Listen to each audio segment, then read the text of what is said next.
This is the answer to number 5. The question is, you eat a bagel and then sit on a couch to watch a show for an hour. The path of those carbohydrates goes through is what I'll be explaining. After eating the bagel, the carbohydrates are broken down into glucose. That is done by the enzyme amylase, which is in the mouth and the small intestine. Once that happens, the glucose will be absorbed into the bloodstream, causing the blood sugar levels to rise. That's why when you don't eat or when you're not working out, insulin levels are high, versus after eating or after working out, glycogen levels are going to rise. In response to that, why insulin levels are used to regulate glycogen levels, right?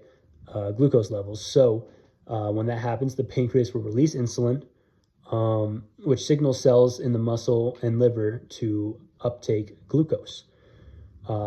Inside the cells, glucose can be used immediately for energy, or stored as glycogen, which can be stored in the liver and just in the muscles in general. If it's to be stored in the liver, it's going to be very, very quick to resynthesize that ATP.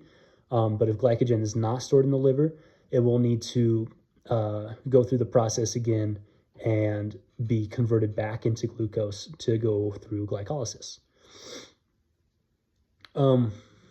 As you're sitting on the couch, that glucose that you just ingested and ate is going to be stored in your muscles and your liver, like I just said, for when you're ready to work out.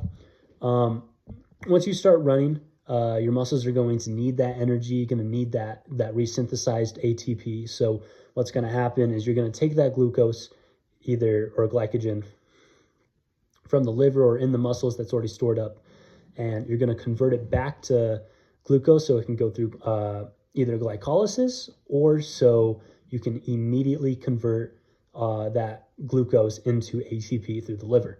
In the liver, glycogen phosphorylase breaks down stored glycogen into glucose 6-phosphate. That gets converted into glucose and released into the bloodstream.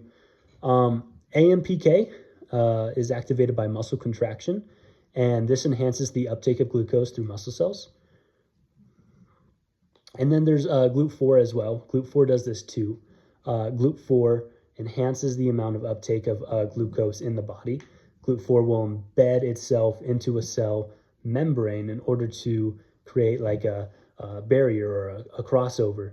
It's like opening the gate. So glucose goes through GLUT4, crosses the membrane into the muscles. This ensures that you have a good amount of ATP resynthesis ability and stored energy, so for when you do begin to exercise, you're ready to do so.